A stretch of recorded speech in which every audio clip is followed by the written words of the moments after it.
Assalamualaikum warahmatullahi wabarakatuh.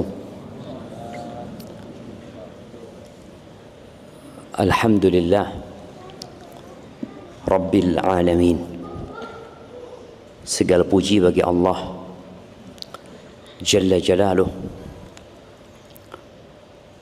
Dialah pencipta alam semesta ini. Dialah pemilik jagat raya ini. Dialah yang mengatur segalanya. Dialah yang menghidupkan kita. Dan dia pula yang akan mematikan kita, kemudian membangkitkan kita kembali. Dialah yang memberikan rizki kepada kita. Burung-burung yang terbang, yang keluar dari sarangnya di pagi hari dalam kondisi lapar, tapi sore hari kayak gini mereka sudah bercengkrama ya. Kita sering dengar suara cuitan mereka. Sudah dalam kondisi kenyang. Dzaka Rabbul Alamin. Itu Allah Jalla Jalaluh yang maha kuasa atas segala sesuatu. Wa bihi nasta'in ala umurid dunya waddin. Dan hanya kepada Allah kita meminta pertolongan dalam menghadapi urusan-urusan dunia yang membuat kita capek, lelah, penat menghadapi masalah di dunia ini, walaupun orang itu bergelimang harta. Karena Allah sudah menetapkan hidup di muka bumi ini adalah bala. Yang tersenyum di pagi hari, tertawa di waktu duha, boleh jadi matahari belum terbenam dia sudah menangis. Yang bersenang-senang dia harus tahu ada waktu untuk bersedih. Maka hanya kepada Allah kita meminta pertolongan dalam menghadapi seluruh urusan dunia ini. Menghadapi keluarga, menghadapi anak-anak, menghadapi orang tua, menghadapi mertua, menghadapi menantu, menghadapi pekerjaan, yang sekolah menghadapi sekolah dan gurunya. Capek. Laqad khalaqnal insana fi kabad. Allah sudah buat keputusan, kami telah menciptakan manusia dalam susah payah.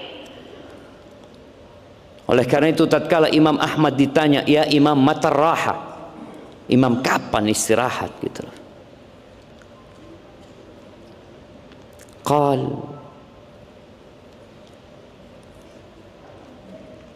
fi awwali qadamin tadawha fil jannah.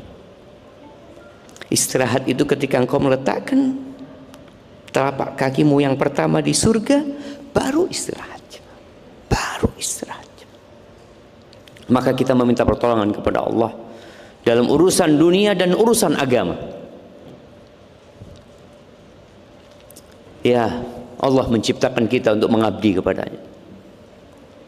Salah satu bentuk pengabdian kita kepada Allah, hari ini kita datang ke rumah Allah Azza wa Jalla. Sebagian kita itikaf meninggalkan rumahnya, yang mungkin tidur dengan nyaman di antara tembok-tembok yang dia bangun dan dengan aman. Di sini dia tidur sama dengan yang lain. Apalagi panitia itikaf ini kadangkala apa ya bahasanya, tega aja. Tega panitia kajian ini, nggak ngerti siapa yang itikaf, ini orang penting, orang nggak penting, pokoknya aturannya sama tadi. Nggak boleh tidur di 3 soft pertama. Kemudian yang tidur harus pakai alas, takut kalau ngiler. Ya karena sebagian kita kalau dikasih tahu antum itu ngiler kalau tidur, nggak percaya dia. Memang pantas dia nggak percaya karena dia tidur. Orang tidur tuh nggak tahu apa-apa. Tapi ternyata bantal dia penuh dengan peta negeri kita tercinta. Baru mungkin itu menjadi bukti ya. Ya, jazakallah khair buat para panitia ya, yang mereka capek lelah demi kita. Tapi ini bentuk salah satu urusan yang melelahkan dalam hidup ini. Urusan agama. Ada banyak perintah Allah Azza wa Jal dan ada larangan-larangan yang harus ditinggalkan. Dan subhanallah, di semua larangan itu mesti hati kita ada kecondongan ke dalam. Karena kalau nggak ada kecondongan, buat apa dilarang? Orang itu nggak mau, sudah gitu, nggak perlu dilarang. Tapi Allah kasih kecondongan itu. Dan di perintah Allah ada keinginan di diri kita untuk tidak melakukan. Kita diperintahkan untuk bersedekah, jemaah. Dan kita cinta sama fulus itu, jemaah. Siapa di antara antum yang ketika dapat bagian sahur bergembira ya? Dia lihat antrian masih panjang ya, belum tentu dapat. Nah, dan ternyata diumumkan, mohon maaf, bagi yang tidak dapat sahur memang segitu jatahnya. Ana dengar itu, ya Allah, kesian yang sudah ngantri ya, kemudian nggak dapat. Dunia aja. Maka Allah perintahkan kita untuk berbagi. Maka nasihat ana nggak ada lagi cerita di masjid kita porsi berbuka itu, berbuka atau sahur itu kurang, nggak ada ceritanya.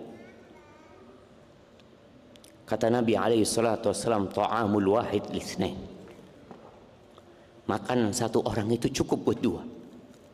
Tidak ada ceritanya antum, oh ini milik ana. Wallahi lillah mulkus samawati wal ard. Milik Allah semua sama. Maka perasaan memiliki itu harus kita kurangin sedikit demi sedikit.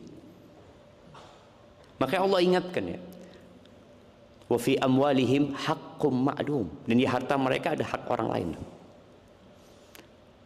Karena kalau kita merasa memiliki, jemaah, kita itu akan jadi bakhil. Maka itu ujian. Kita puasa itu urusan agama. Salat, ya, ana merasakan bagaimana sebagai orang tua mendidik anaknya untuk sholat. Hadza Yusuf. Ana sering kali ngomong sama Yusuf, Yusuf, waktunya tidur, waktunya main, waktunya sholat. Tapi namanya anak-anaknya main. Waktunya tidur dia main, waktunya sholat tidur. Sampai ana pasang kamera aja mah. Ana sengaja ana videokan sholatnya dia, supaya dia tahu nih, lihat nih. Wallah yaqul wa'mur ahlaka bis salati wastabir 'alaiha la nas'aluka rizqan nahnu narzuquk wal 'aqibatu littaqwa. Kata Allah, suruh keluargamu mendirikan salat. Suruh. Ini perintah buat orang tua. Mungkin anaknya belum mukallaf. Dia belum wajib salat sebenarnya. Tapi Allah memerintahkan orang tua untuk menyuruh keluarganya, anak-anaknya belajar mendirikan sholat. Dari sejak umur 7 tahun sudah disuruh.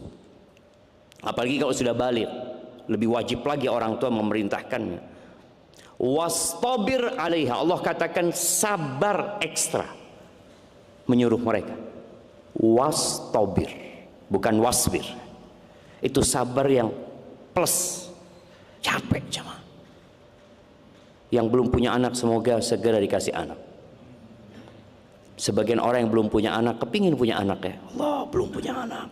Nggak tahu kalau punya anak ternyata capek juga ya Allah. Sebagian ibu itu kalau sudah capek ngurusin anaknya, ngomong sama anaknya, nak, kepingin tak lepok nomeneng kok nak. Kepingin dimasukkan lagi nih anaknya ya mak. Karena capek. Nah, hadhil hayat. Maka minta tolong sama Allah. Allah katakan la nas'aluka rizqa, kami nggak minta rezeki sama kamu.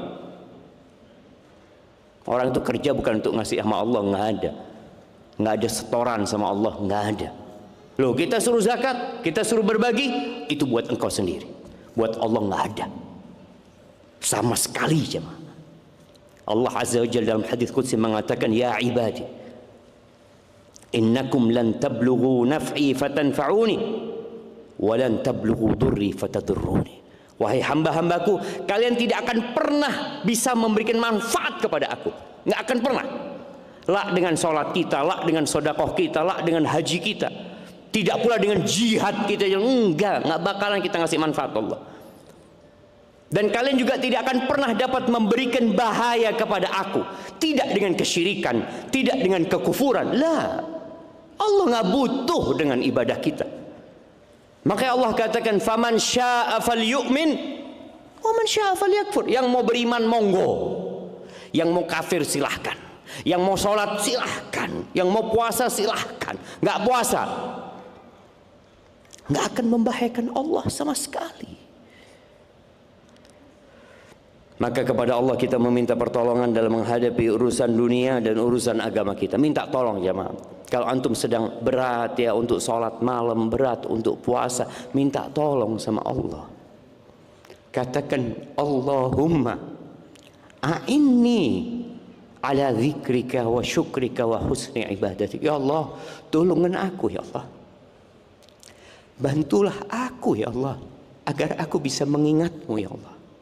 Agar aku bisa bersyukur atas nikmat yang kau berikan. Agar aku kena ibadahnya ya Allah. Wallahi sebagian kita ibadahnya belum benar. Ya dia sudah merasa beribadah, tapi belum benar ibadahnya. Maka perlu kita minta tolong sama Allah Subhanahu wa ta'ala. Makanya kalau lagi azan dikumandangkan, dengarkan tuh azan. Ulangin yang diucapkan oleh muadzin. Ketika dia mengatakan Allahu Akbar, katakan Allahu Akbar, Allahu Akbar. Ketika dia mengatakan asyhadu an la ilaha illallah, katakan wa ana asyhadu an la ilaha illallah. Ketika dia mengatakan asyhadu anna Muhammadar Rasulullah, wa ana asyhad, aku juga bersaksi. Dan tatkala dia mengatakan hayya 'alas shalah, kita enggak ngulangin ucapan itu ya. Ketika dia mengatakan hayya 'alal falah, kita tidak ngulangin ucapan itu. Kita mengatakan la haula wala quwwata illa billah.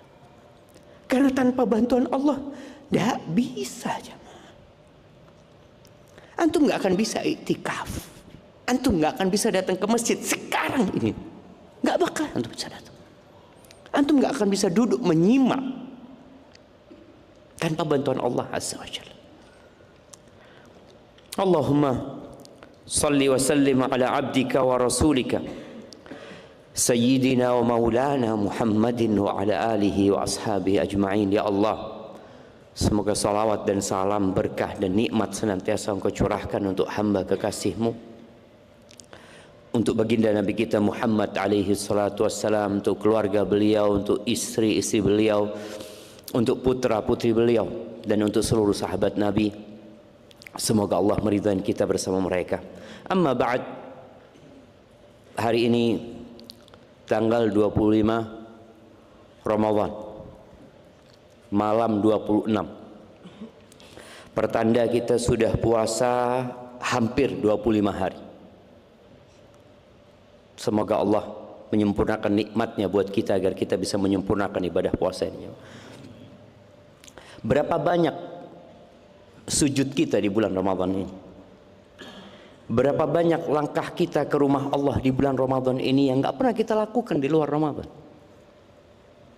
Berapa banyak huruf-huruf Al-Quran yang kita baca?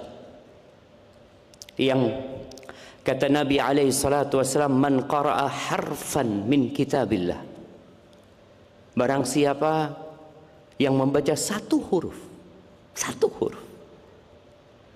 dari kitabullah ini, dia akan dapat satu kebaikan.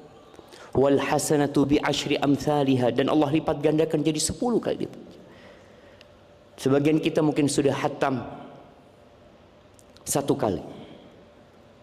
Kalau dia mau hitung berapa pahala yang dia dapatkan, sebagian mungkin baru setengahnya, atau sebagian 3 kali, ada sebagian 5 kali. Banyak pahalanya. Nah, banyak kalau mau ngitung-hitung pahala sama Allah SWT. Belum lagi yang sedekah. Sebagian kita tiap hari ngasih takjil ke masjid 100 orang. Bicara 100 orang jemaah, man fattara sha'iman falahu mithlu ajri. Kata Nabi SAW, barang siapa yang memberikan buka kepada orang puasa, dia dapat pahala seperti pahala orang yang puasa itu. Bayangin kalau tiap hari dia 100 orang, sudah 2.500 orang sampai hari ini, dia dapat pahala tuh orang. Allahu Akbar. Bagaimana dengan yang 1.000 orang dia kasih? Bagaimana dengan lebih dari itu? Yang sholat, man shallal isya fil jamaah kutibat lahu qiyamu nisfil lail. Barang siapa yang sholat isya berjamaah, dia dihitung qiyam separuh malam. Wa man shallal fajr fi jamaah kutibat lahu lailah, ay kutibat lahu qiyamul lailah. Barang siapa yang sholat subuh berjamaah, dihitung dia qiyamul lail semalam itu ya. Semalam dia sholat malam. Kemudian man shalla ma'al imam hatta yansarif. Barang siapa yang sholat bersama imam, sholat tarawih sama imam sampai selesai, ditulis sholat 1 malam dia. Padahal imamnya sholat cuma sampai 8:30. Tapi Allah karim jemaah, ditulis pahala buat dia sholat semalam. Bayangin ya, dia sholat semalam tambah sholat subuh dan isya semalam, dia dihitung sholat 2 malam ya. Hadza rahmatullah. Kemudian yang umroh Ramadan, bicara pahala kita ya. Yang umroh Ramadan ini kata Nabi SAW, ta'dilu hajjah. Umroh di bulan Ramadan itu sebanding dengan haji. Dan bicara haji, al-hajjul mabrur laisa lahu jazaa'un illa al-jannah. Haji yang mabrur, nggak ada balasan lebih pantas buat dia kecuali surga.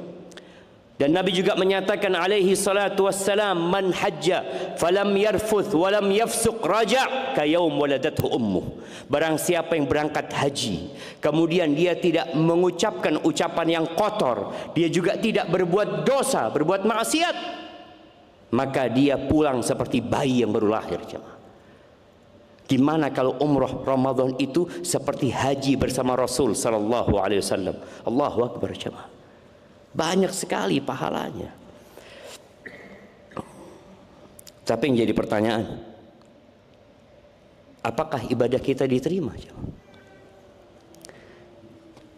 Apakah sholat kita, berdiri kita yang capek melawan kantuk, itu diterima? Karena semua pahala tadi yang disebutkan itu kalau diterima. Karena ada orang yang puasa, ada orang yang sholat malam, kata Nabi SAW, rubba sa'imin hadzuhu min siyamihil ju' wal atash, wa rubba qa'imin hadzuhu min qiyamihis sahar. Berapa banyak orang yang puasa tapi nggak dapat pahala kecuali lapar dan haus, nggak ada pahalanya. Yang pahala puasa itu khusus Allah yang akan kasih, nggak ada pahala buat dia.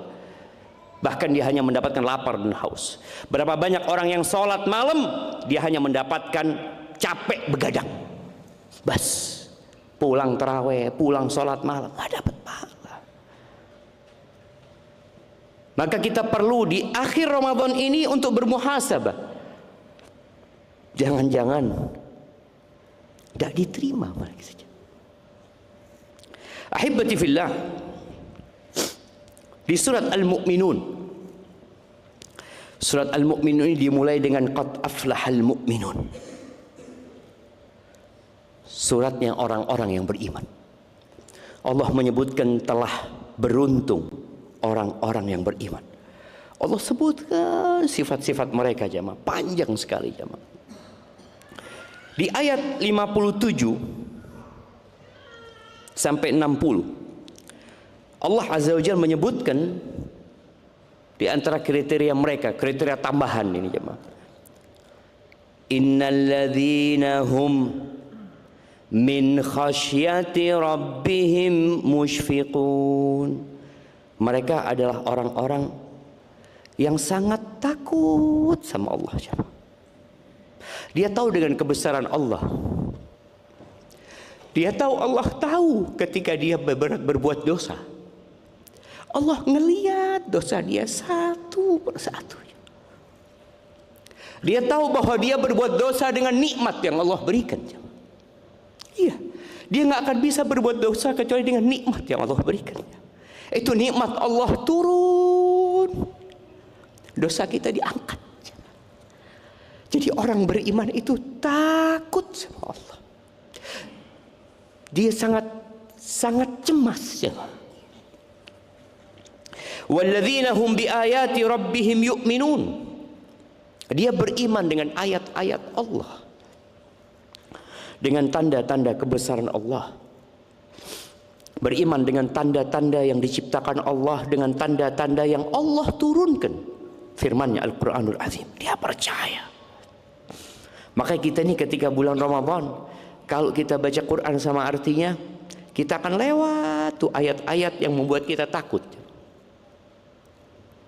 Ayat-ayat yang membuat kita semakin yakin sama Allah Subhanahu wa taala. Kemudian Allah katakan walladzina hum bi rabbihim la yusyrikun.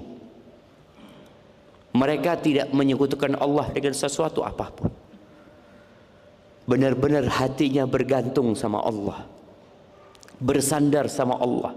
Dia tidak minta kecuali sama Allah. Dia tidak bertawakal kecuali kepada Allah Azza wa Jalla. Dia ikhlas dalam beramal. Lalu Allah katakan walladzina yu'tuna ma atau wa qulubuhum wajilatun annahum ila rabbihim raji'un. Mereka adalah orang-orang yang terus memberi apa yang bisa mereka beri. Wa qulubuhum wajilah, dan hati mereka takut. Ini orang sudah baik takut. Annahum ila rabbihim raji'un. Kenapa kok mereka takut? Mereka yakin akan kembali kepada Allah. Jemaah rahimakumullah, kata Nabi alaihi salatu wassalam, ma minkum min ahadin illa sayukallimuhu rabbuhu laisa bainahu wa bainahu turjuman. Tidak ada satupun di antara kalian kecuali akan berbicara sama Allah. Allah akan ngajak ngomong tanpa ada penerjemah. Gak ada jemaah. Allah tahu kita beramal ikhlas atau tidak. Kita ingat dengan hadis 3 orang yang menjadi koreknya api neraka. Allah ngomong sama dia. Saya ngomong tuh sama tuh ustaz, sama tuh orang hafal Quran. Didatangkan orang ini, ditanyakan tentang nikmat-nikmat yang Allah berikan kepada dia. Lalu orang ini mengatakan, iya ya Allah, itu semua nikmat Engkau berikan kepada aku. Fama amilta biha. Kau pakai buat apa tuh nikmat? Kata orang ini, ta'allamtu fika wa 'allamtu an-nas wa qara'tu fika al-Qur'an. Dengan nikmat yang Kau berikan, aku belajar ya Allah, aku ngaji, aku datang ke kajian, aku menuntut ilmu, aku menghafalkan Al-Quran untuk mendapatkan keridhaan-Mu ya Allah. Aku ajarkan ilmu kepada manusia untuk mendapatkan keridhaan-Mu ya Allah. Apa kata Allah? Kadzabta, bohong, bohong. Innama ta'allamta liyuqala alim wa qara'ta liyuqala qari. Engkau selama ini belajar hanya untuk mendapatkan gelar alim ulama, ustaz, dai, kiai. Engkau belajar untuk itu. Dan engkau menghafal Al-Quran hanya untuk mendapatkan gelaran Al-Qari. Fulan hafal Quran, fulan suaranya bagus kok jadi imam, waqad qil. Dan engkau sudah dapatkan itu, selesai udah. Makanya kenapa tuh orang-orang yang berbuat baik takut? Karena tahu, Allah tahu dengan apa yang dia lakukan dan untuk siapa dia berbuat. Kemudian bagaimana orang yang mati syahid, bagaimana orang yang dermawan ya.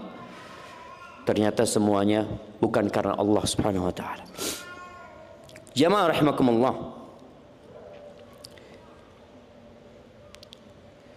Al-Hasan Al-Basri, dia menyebutkan tentang bagaimana orang beriman. Hasan mengatakan, innal mu'min Jama'a ihsanan wa syafaqah. Orang beriman itu menggabungkan dua hal. Amal soleh. Kena orang ini. Dia puasa, dia sholat, dia sodako, dia berusaha menghindari dosa, plus takut nggak diterima, takut su'ul khatimah. Siapa yang jamin antum semua mati Islam? Siapa? Wah, ada orang-orang yang mungkin dulunya di soft pertama, tahu-tahu sekarang nggak pernah lagi ke masjid, jemaah. Ada. Di masa Nabi alaihi salatu wasallam ada yang menuliskan wahyu buat Nabi alaihi salatu wasallam kemudian murtad, ada. Maka al-mu'min ini dia berusaha beramal soleh dan takut, ada perasaan takut nggak diterima, takut nanti su'ul khotimah, ada kekhawatiran, takut dicabut nikmat hidayah. Wal munafiq jama'a isa'atan wa amna. Orang munafik nih, kalau kamu ingin tahu ya, tandanya orang munafik.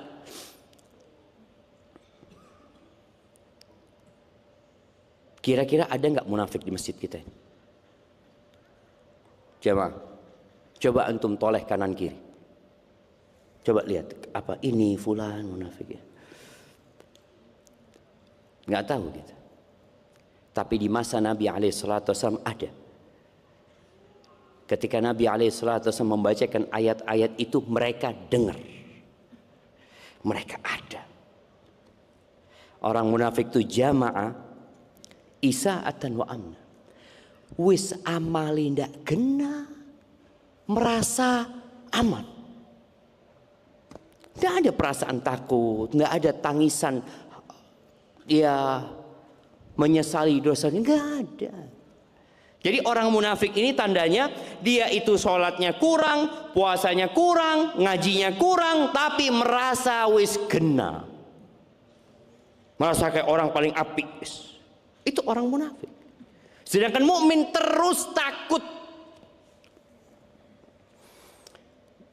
Aisyah radhiyallahu taala anha ketika turun ayat tadi, mereka adalah orang beriman, itu orang yang berbuat apa yang mereka lakukan, terus mereka takut. Aisyah bingung, apa mereka ini orang mukmin ini berbuat dosa kemudian takut gitu. Kata Nabi sallallahu alaihi wasallam, la yabnata siddiq, bukan orang yang mencuri. Dipikir ayat itu maksudnya orang yang mencuri, kan takut, dia takut dihukum nanti di akhirat ya. Kemudian orang yang berzina, orang yang minum khamar, pantaslah dia takut. Pikirnya Aisyah ayat itu berkaitan dengan para pelaku dosa.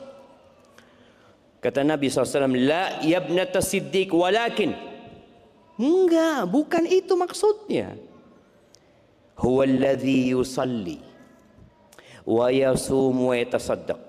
Yang dimaksud dengan ayat ini adalah orang yang sholatnya rajin, yang puasanya tekun, yang suka bersodakoh, wahum yakhafun an la yutaqabbal minhum. Tapi mereka takut amalannya nggak diterima sama Allah. Ulaika yusari'una fil khair, itu orang berlomba-lomba dalam kebaikan tapi takut. Ahibati fillah, Al-Imam Bukhari dalam kitab sahihnya, beliau menyebutkan sebuah bab yang judul babnya ini mengatakan babu khaufil mu'min an yahbita amaluhu wa huwa la yash'ur. Bab kekhawatiran orang beriman amalnya gugur, dia nggak merasa. Kan kita sekarang beramal ya, sholat, puasa, kita beramal. Orang mukmin itu perlu takut, jangan-jangan nanti di hari kiamat, tatkala kita sudah berpikir ada banyak amalan dalam catatan kita, ternyata gugur semua, batal amalan itu, jemaah, nggak diterima sama Allah Azza wa Jalla. Atau ada perbuatan yang menyebabkan amalan itu gugur. Wa qala Ibrahim at-Taimi, Ibrahim At-Taimi mengatakan, ma aradtu qawli ala amali illa khasyitu an akuna mukadziban. Aku nggak pernah mencocokkan ucapanku dengan perbuatanku. Ini omongan, ini perbuatan dicocokkan, kecuali aku takut kayaknya aku ini bohong. Nggak sungguh-sungguh aku beramal. Kalau ngomong kena jamaah tentang ibadah, tapi ketika dicocokin kok kayaknya enggak ya. Nih kita nih di akhir Ramadan perlu mencocokkan ucapan kita dengan amalan kita. Bicara tadi, orang mukmin itu rajin beribadah, tekun, soleh, tapi takut. Orang munafik pas-pasan amalannya, dosane akeh, tapi merasa amanlah, Allah Maha Pengampun, Allah Maha Pengasih. Itu tuh yang membunuh 99 orang plus 1, oh masih diampuni. Aku masih 2 yang aku bunuh. Ini bahaya jemaah, ada orang-orang kayak gitu. Kata Ibn Abi Mulaikah, seorang tabi'in, dia mengatakan, adraktu salasin min ashabin Nabi sallallahu alaihi wasallam. Aku pernah berjumpa dengan 30 sahabat Nabi. Kan tabi'in itu yang melihat sahabat dalam kondisi beriman, walaupun satu disebut tabi'in. Ketemu dengan sahabat. Ini ketemu sama 30 sahabat. Kata dia, kulluhum yakhafun nifaqa ala nafsi. Semuanya takut dirinya munafik. 30 sahabat Nabi itu takut dirinya munafik.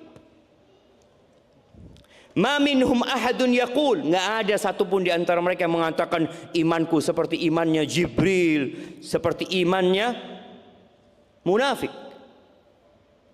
Enggak ada. Itu para sahabat yang soleh. Bukan sahabat itu, ada sahabat senior ya, ada junior yang mungkin ketemu Nabi SAW ketika dia masih kecil ya. Kata Al-Hafidh Ibnu Hajar dalam kitabnya Fathul Bari menyebutkan, siapa sih sahabat yang dijumpai sama Ibn Abi Mulaikah? Dia sebutkan Aisyah, istrinya Nabi SAW, wa ukhtuha Asma, dan Asma binti Abu Bakar. Asma ini rajin ibadah, rajin sodakoh, sama Aisyah ini bersaing kalau urusan sodakoh. Aisyah ini puasanya puasa dahar. Dia puasa sepanjang tahun kecuali di hari-hari yang dilarang. Sodakohnya Aisyah apa aja dapat fulus dibagikan. Sampai pernah Aisyah ini dihajar sama keponakannya, sama Abdullah bin Zubair. Abdullah bin Zubair ini anaknya Asma. Karena dilihat bibinya ini kalau punya fulus pokoknya habis. Dihabisin buat sedekah. Ada Aisyah radhiyallahu anha. Kemudian Ummu Salamah yang dijumpain oleh Ibn Abi Mulaikah. Kemudian Abdullah bin Umar, Abdullah bin Amr ibn As. Kemudian Abdullah bin Abbas radhiyallahu anhum. Siapa lagi? Abdullah bin Zubair. 4 sahabat yang namanya Abdullah. Jadi antum itu kalau ngasih nama anak jangan mikir cari nama yang tidak ada di Jember. Ya apa ya? Sudah banyak Abdullah, Ustaz. Ya tidak apa-apa. Untuk membedakan kasih nama bapaknya, selesai. Abdullah bin Umar, Abdullah bin Abbas, Abdullah bin Zubair, Abdullah bin Amr, ada Abdullah bin Mas'ud, sahabat Nabi. Kemudian dia berjumpa dengan Abu Hurairah. 4 Abdullah ini semua meriwayatkan hadis banyak. Tambah lagi Abu Hurairah yang meriwayatkan hadis hampir 5.000 hadis Nabi SAW.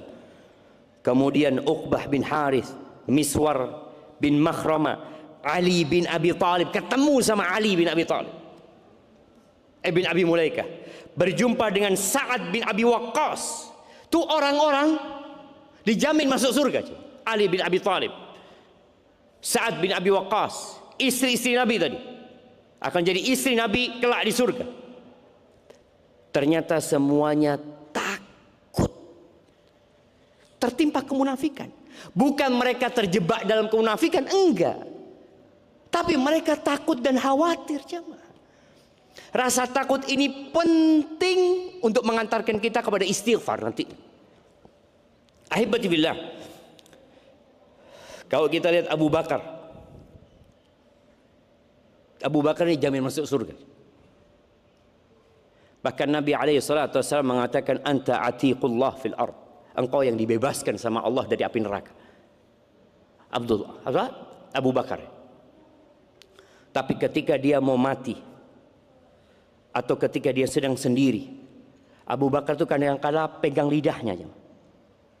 Dia mengatakan, hadzal ladzi awradanil mawarid, kata dia. Ini nih lidahku ini yang akan memasukkan aku ke tempat-tempat kebinasaan, kata dia.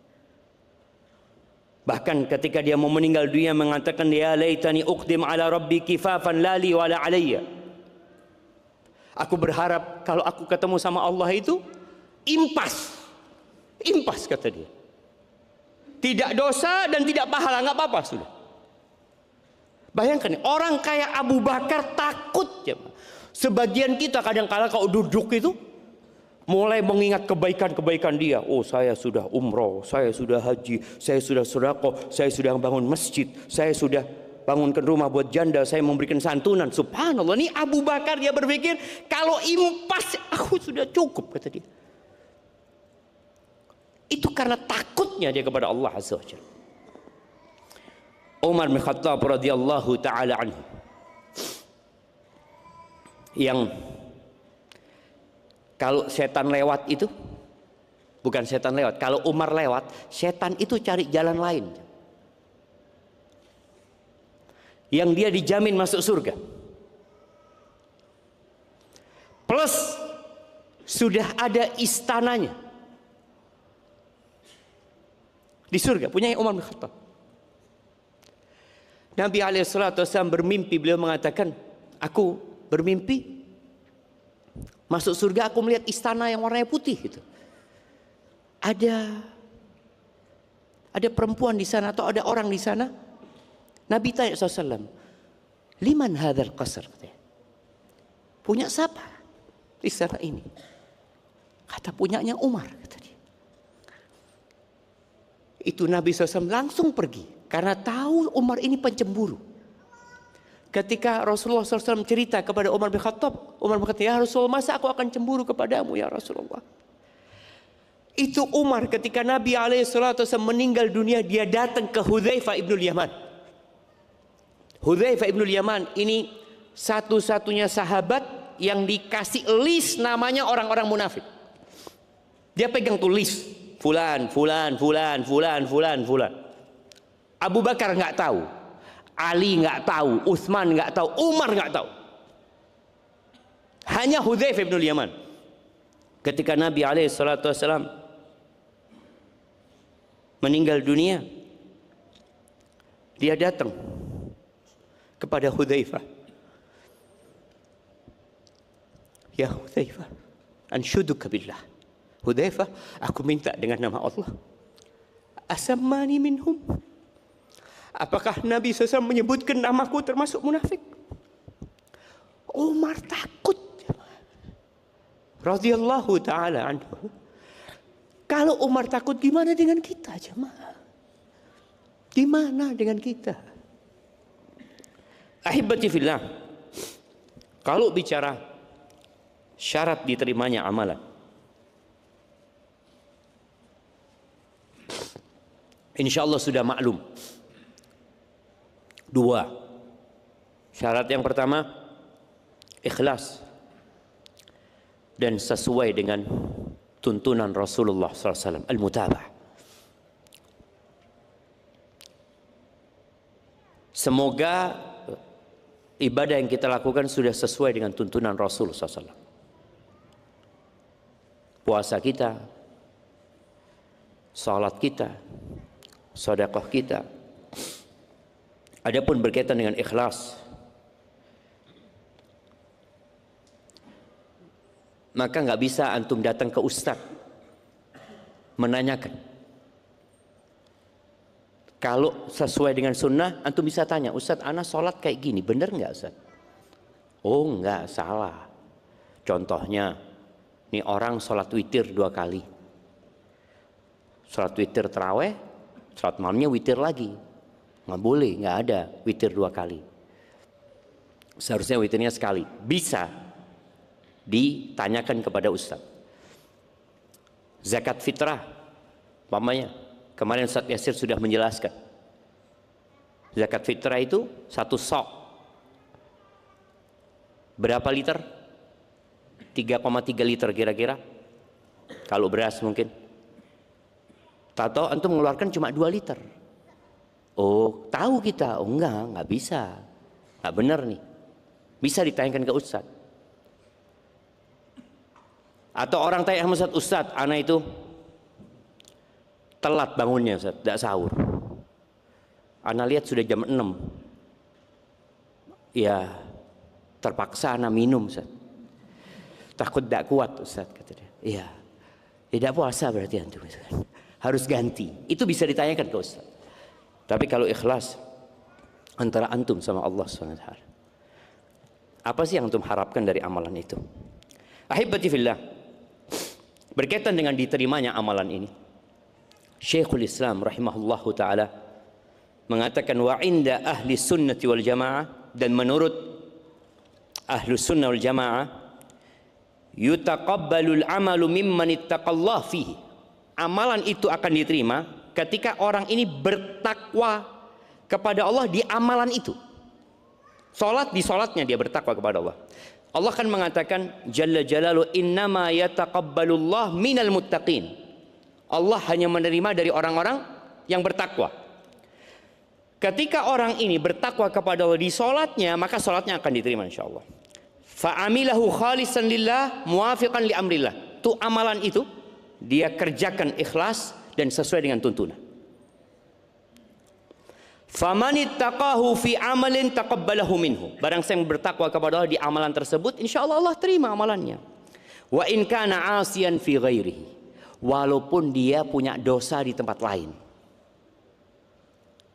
Kenapa ini perlu dijelaskan? Karena ada orang yang puasa tapi tetap berbuat dosa.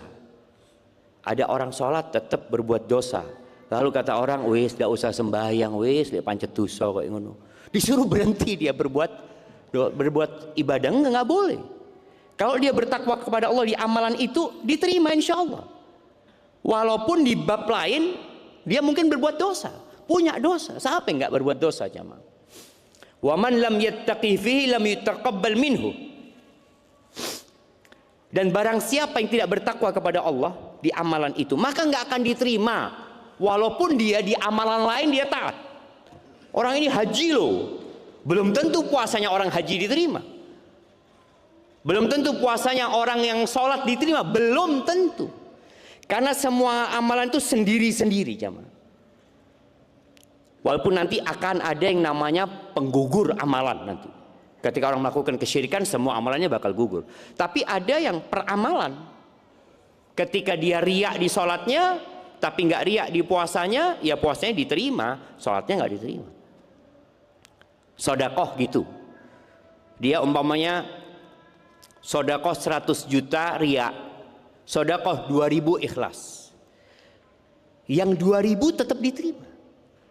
Bukan gara-gara yang riak itu kemudian yang 2000 ditolak, enggak.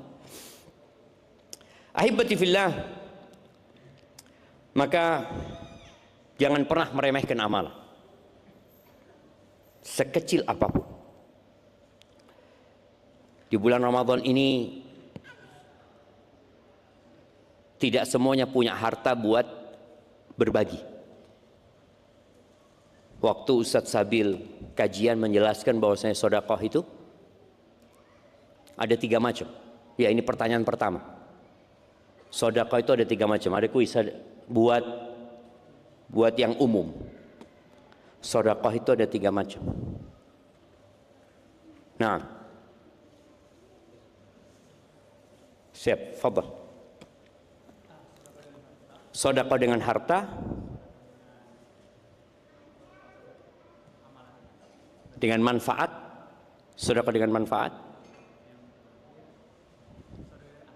sedekah dengan akhlak. Nah, kasih hadiahnya, masya Allah, barakallahu fikum. Iya, sedekah dengan harta itu yang paling utama kalau kita punya harta. Tapi sebagian kita nih, sebagian mahasiswa, gimana mau sedekah sama harta, Ustaz? Kita mau pulang aja nggak bisa, kontrakan nunggak, maafi fulus. Tapi ada yang kedua, sedekah dengan manfaat. Kita bantu orang, bagi, berbuka. Antum lihat orang angkat air, antum bawa air. Antum ngambilkan air buat jamaah yang sholat di shaf pertama, ngasih. Padahal ini air bukan punya antum. Antum cuma manfaat mengambilkan. Itu sedekah. Kemudian yang ketiga, sedekah dengan akhlakul karimah. Di antaranya senyum. Kata Nabi SAW, tabassumuka fi wajhi akhika sedekah. Senyummu kepada saudaramu sedekah. Maka tolong antum nih yang di sini di masjid, antum sudah saling kenal kanan kiri ini? Enggak juga, siapa? La fulus sedekah wala manfaat sedekah. Senyum enggak? Sama temannya di sebelahnya. Sinis apa? Coba antum kenalan dulu, baru kita lanjutkan jemaah. Nah, fadhal. Yang belum kenalan, senyum, ahlan, siapa namanya ini? Nih, bentuk antum itu akhlaknya kurang, duduknya berjauhan. Itu sudah. Antum nggak mau dekat sama saudaranya. Mau kenalan, aduh, jauh. Nggak perlu kenalan, kata dia. Allah yahdikum jemaah. Semoga Allah kasih hidayah buat antum. Nah, maka kalau kajian tuh duduknya yang rapat ya. Rapat duduk supaya kita bisa sedekah dengan senyuman. Ketika antum salaman sama saudara antum, wallah jemaah, dosa-dosa antum berjatuhan. Tapi kita kadang-kala meremehkan amalan, meremehkan. Nabi alaihissalatu wasallam mengatakan, la tahqiranna minal ma'rufi syai'an. Jangan meremehkan kebaikan sedikit pun. Dan amalan itu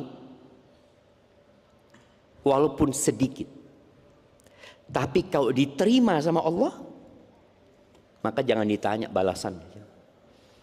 Nabi alaihissalatu wasallam menceritakan tentang seekor anjing.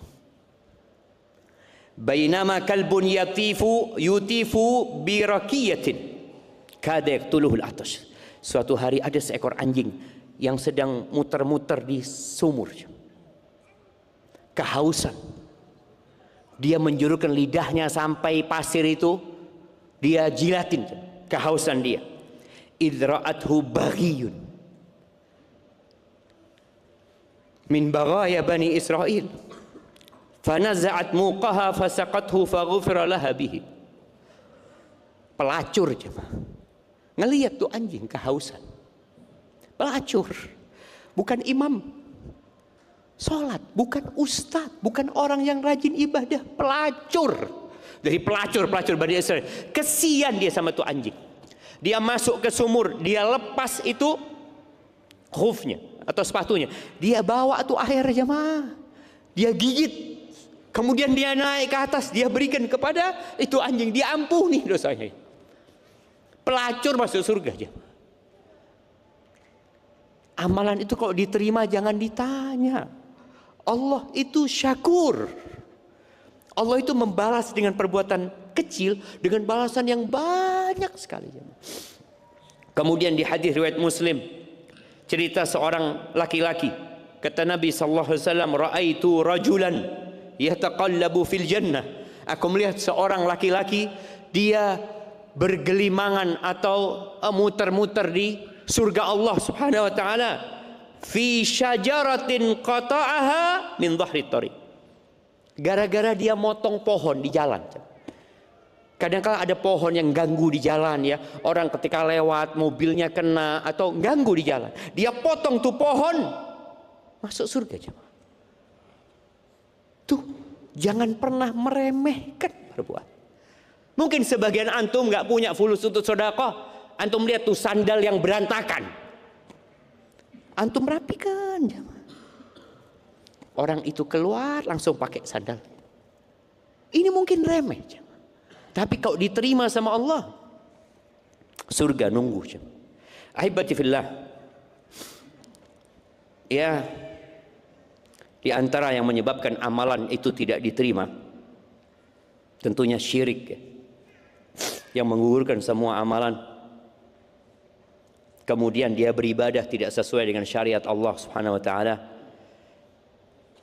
Adapun penyebab amalan itu diterima, yang pertama doa. Di akhir-akhir Ramadan ini antum perbanyak baca doa juga. Rabbana taqabbal minna innaka antas samiul alim. Ya Allah, terimalah dari kami ya Allah, sesungguhnya Engkau Maha mendengar dan Maha mengetahui. Oleh karena itu nanti Idul Fitri orang saling mengucapkan selamat apa? Taqabbalallahu minna wa minkum. Semoga diterima. Karena wallahu a'lam diterima atau tidak kita nggak tahu. Ya udah kita minta, kita doa. Kemudian yang kedua, tumbuhkan rasa takut yang tadi kita bahas. Takut amalan kita tidak diterima karena banyak kekurangan. Ada salah satu sahabat Nabi yang disebut Khatibun Nabi SAW, oratornya Nabi Muhammad SAW. Nah, ini buat mahasiswa. Siapa oratornya Nabi SAW? Syairnya Nabi Hasan bin Thabit. Nah, oratornya Nabi SAW siapa?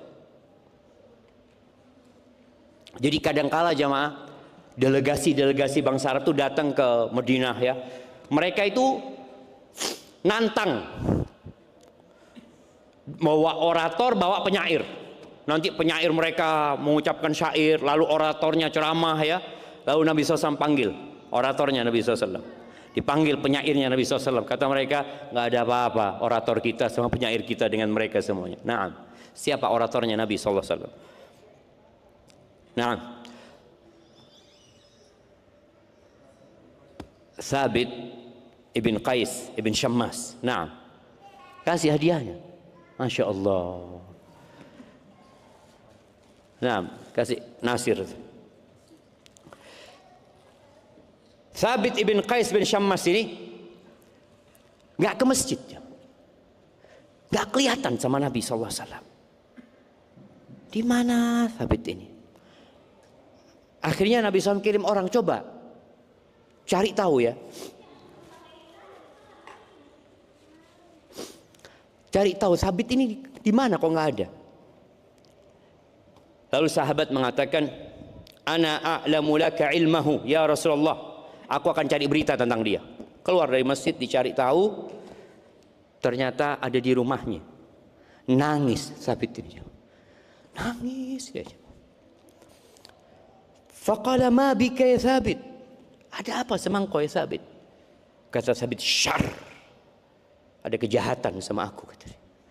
Ada kejelekan sama aku. Ada keburukan sama diriku. Wa ayyu syar? Keburukan apa? Kata dia. Qad habita amali. Amalanku gugur semuanya, kata dia. Allah berfirman, kata dia. Ya ayyuhalladzina amanu la tarfa'u aswatakum fawqa sautin nabi wa la tajharu lahu bil qawli ka jahri ba'dikum li ba'din an tahbata a'malukum wa antum la tash'urun. Allah mengatakan, wahai orang-orang beriman, jangan kalian mengangkat suara kalian di atas suara Nabi sallallahu alaihi wasallam. Jangan keras-keras kau ngomong seperti ngomong sama orang lain, kau ngomong sama Nabi sallallahu alaihi wasallam, karena itu bisa menyebabkan amalan kalian gugur. Kalian nggak merasa. Dan Thabit ini suaranya keras, dia khatib, dia orator, sama keras suaranya dia. Dia lalu mengatakan, wa ana qad yartafi'u sauti ala sautin Nabi SAW. Suaraku kadang-kala lebih tinggi dari suara Nabi SAW. Aku takut amalanku gugur. Akhirnya orang ini kembali menjumpai Nabi SAW, dikasih tahu ada apa sama Thabit. Lalu Nabi SAW mengatakan kepada orang ini, ud ilaih, engkau kembali jumpai Thabit. Wa qul lahu innaka lasta min ahli nar walakinnaka min ahli jannah. Sampaikan kepada dia, engkau bukan penghuni neraka, engkau penghuni surga. Bayangin jemaah. Jadi kita perlu menumbuhkan rasa takut. Jangan-jangan amalanku gugur gitu loh. Jangan-jangan nggak diterima amalanku. Ketika orang merasa kurang, maka dia akan banyak istighfar, akan mohon ampun sama Allah Azza wa Jalla. Di surat Al-Baqarah ayat 199, Allah menceritakan di awal-awal surat itu, di awal ayat ini 195 mungkin ya, cerita tentang haji. Bagaimana orang yang berangkat haji. Puncak ibadah haji itu apa? Wukuf di Arafah. Dan kita tahu tadi pahala haji seperti apa. Ketika orang itu selesai wukuf, mereka akan meninggalkan Arafah untuk menuju ke Muzdalifah. Selesai sudah, seakan-akan hajinya sudah selesai. Karena yang lainnya bisa dikerjakan menyusul. Allah Azza wa Jalla mengatakan, "Tsumma afidhu min haitsu afadhan nas." Bertolaklah kalian dari tempat orang itu bertolak. Dari Arafah saja. Wastaghfirullah. Innallaha ghafurur rahim. Kalian beristighfarlah, mohon ampun kepada Allah. Sesungguhnya Allah itu Maha Pengampun, Maha Pengasih. Subhanallah jemaah. Ana ketemu dengan jemaah haji dari Bondoso, rahimahullah. Dia ketika sampai Madinah, dia tanya sama Ana, "Ustadz, Ana mau tanya Ustadz, bukankah orang yang haji itu pulang seperti bayi yang baru lahir? Tapi kenapa Allah suruh kita istighfar Ustaz ya? Istighfar dari dosa yang mana Ustaz?" Dia dengan polosnya mengatakan itu. Maka di sini kita perlu tahu, selesai sholat kita ngomong apa? Astagfirullah. Karena tadi ada banyak kekurangan. Kita itu diciptakan kullu bani Adam khata'. Semua anak Adam berbuat salah dan banyak salahnya. Banyak salahnya. Makanya di antara doa istiftah itu apa? Allahumma ba'id baini wa baina khataayaya kama ba'adta bainal masyriqi wal maghrib. Bayangin ya, kita memulai salat, kita mau buka beribadah kepada Allah, yang kita minta Allahumma ba'id baini wa baina khataayaya, ya Allah jauhkan aku dari dosa-dosaku. Tadi waktu subuh antum baca, zuhur antum baca, asar antum baca. Terus kita minta sama Allah supaya dijauhkan dari dosa. Dan ini menjadi sebab diterimanya amalan juga jemaah. Kita merasa ada kekurangan, maka istighfar. Perbanyak istighfar. Dan sepertiga malam akhir. Sepertiga malam akhir itu waktunya orang-orang soleh. Sholat, berdoa. Ketika masuk waktu sahur, apa kata Allah tentang mereka? Allah mengatakan, kanu qalilan minal laili ma yahja'un wa bil ashari hum yastaghfirun. Mereka adalah orang-orang yang kalau malam itu tidurnya sedikit. Dan alhamdulillah yang iktikaf atau yang di rumah pun Ramadan ini berusaha mengurangi tidur. Iya, malam itu tidurnya sedikit. Dan di waktu sahur selesai dia ibadah, selesai dia sholat ya. Wabil ashari hum yastaghfirun. Mereka istighfar. Maka antum kalau habis sahur itu manfaatkan waktu untuk istighfar. Di antara bentuk istighfar itu baca apa? Allahumma innaka afuwun tuhibbul afwa fa'fu anni. Itu juga minta ampun sama Allah. Bentuk minta maaf sama Allah. Maka jangan sampai habis sahur ya antum ngobrol. Karena sering lihat kadang-kadang jamaah ini habis sahur di masjid ini masih ngobrol ya, menikmatin makan minum sampai titik darah penghabisan. Jadi air itu di tangannya jemaah. Dilihat udah muadzin. Pas muadzin maju dia minum. Subhanallah jemaah. Nabi SAW boleh antum minum sampai titik darah penghabisan, tapi tolong manfaatkan waktu untuk beristighfar. Taib. Tanda diterimanya amalan. Kalau tadi sebab diterimanya amalan, tandanya apa? Para salafus saleh menyebutkan ya, kebaikan itu akan melahirkan kebaikan. Sebagaimana dosa itu akan memanggil antum untuk berbuat dosa. Jadi Jangan antum berbuat dosa kemudian mengatakan enggak lah, ana cuma satu dosa ini. Dosa itu akan manggil antum untuk dosa yang kedua, dosa yang ketiga, yang keempat. Begitu pula kebaikan. Ketika antum masuk ke dalam ketaatan, insya Allah akan bisa melakukan ketaatan yang lain. Jadi kalau kita di bulan Ramadan ini, nanti di Syawal umpamanya, kita semakin taat. Jadi perbandingannya bukan dengan Ramadan ya, perbandingannya dengan sebelum Ramadan. Jadi kalau sebelum Ramadan, ana sebelum Ramadan nggak pernah ngaji, Ustaz. Alhamdulillah Syawal ana tetap jaga ngajinya, Ustaz. Alhamdulillah ana tetap, walaupun nggak kayak Ramadan, Ustaz. Kalau Ramadan 1 hari 1 juz, alhamdulillah ana Syawal 1 hari 1 halaman. Alhamdulillah. Sebelum Ramadan dia nggak pernah baca Quran. Ini 1 hari 1 halaman. Atau dia mengatakan, alhamdulillah Ustaz, ana sebelumnya nggak pernah baca Quran sama sekali, Ustaz. Setelah Ramadan ana baca tiap hari 1 ayat, Ustaz. Alhamdulillah. Ada perubahan menuju lebih baik. Yang nggak pernah sholat sunnah jadi sholat sunnah, yang biasanya telat ke masjid jadi nggak telat ke masjid, itu menjadi tanda kebaikan. Karena kata Nabi SAW, alaikum bis sidqi fa inna sidqa yahdi ilal bir. Kalian hendaklah jujur, kata Nabi SAW, karena kejujuran itu mengantarkan kepada kebaikan. Jadi kalau antum jujur, lanjutannya itu indah nanti jalannya. Wa innal birra yahdi ilal jannah. Kebaikan itu akan mengantarkan ke surga Allah Subhanahu wa taala. Kemudian yang terakhir nih, merasakan lezatnya ibadah. Antum sudah merasakan enggak lezatnya ibadah di 10 hari terakhir ini? Ada orang yang 10 hari terakhir ini, ya Allah, kapan rioyoan yo?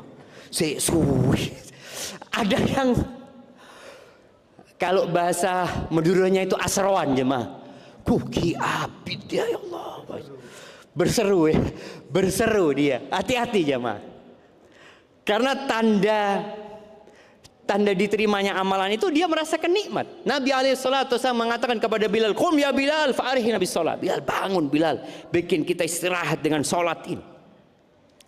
Syekhul Islam Ibn Taimiyah rahimahullahu taala mengatakan, "Idza lam tajid lil amali halawatan fi qalbik wa insyirahan." Kalau engkau dalam amalan yang kau kerjakan tidak merasakan halawah, kelezatan manis ya ma, kelezatan ibadah itu nggak merasakan, tidak pula lapang dadanya, fattahimhu, maka engkau perlu curigai amalan, perlu dicurigai. Ojo-ojo tidak diterima amalan. Kenapa? Fa inna Rabba ta'ala syakur. Allah itu syakur.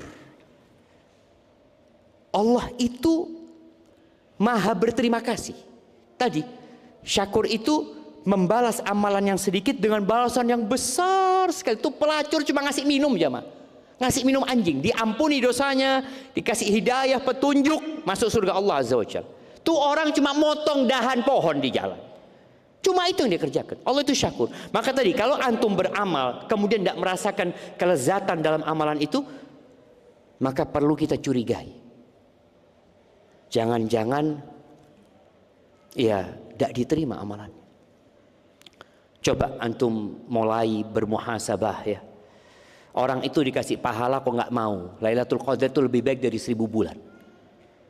Di malam-malam ini antum akan lihat pasar itu rame, macet. Orang mau itikaf di Masjid Jami. Pernah lihat antum? Pernah lihat Jember macet karena orang mau itikaf di Masjid Jami? Macetnya kemana? Ke pasar. Allah mengatakan Lailatul Qadri khairun min alfi syahr. Nih satu malam Lailatul Qadar lebih baik dari 1000 bulan. Orang masih mikir perutnya, masih mikir bajunya, masih mikir ngobrolnya. Nabi SAW ketika masuk 10 hari terakhir, istrinya ditinggal. Istrinya ditinggal. Halal istrinya ditinggal sama Nabi SAW. Enggak. Tapi kadang-kala kita ini merasa berat, nggak merasakan lezatnya ibadah. Bahkan tiap hari yang dilihat, kapan itu ya? Terus datang jamaah. Seharusnya kita yang dihitung itu adalah hitung Lailatul Qadar ini. Oh, masih ada kesempatan malam 26 nih. Mudah-mudahan. Boleh jadi malam 26 ini. Boleh jadi besok, boleh jadi terus. Id datang insyaallah jemaah. Barakallahu fiik. Itu mungkin yang dapat ana sampaikan. Tinggal satu hadiahnya. Oh, buat akhwat hadiahnya. Taib, buat akhwat, siapa nama tabi'in yang berjumpa dengan 30 sahabat? Nah,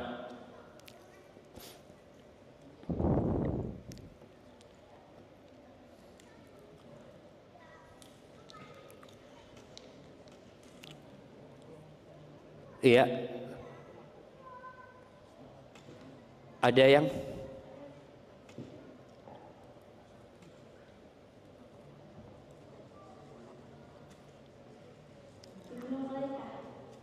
Ibnu, iya nggak apa-apa sudah. Ibnu Abi Mulaikah, Abdullah bin Abi Mulaikah ya. Barakallahu fiik. Taib. Jamaah, itu yang dapat saya sampaikan, kurang lebihnya mohon maaf.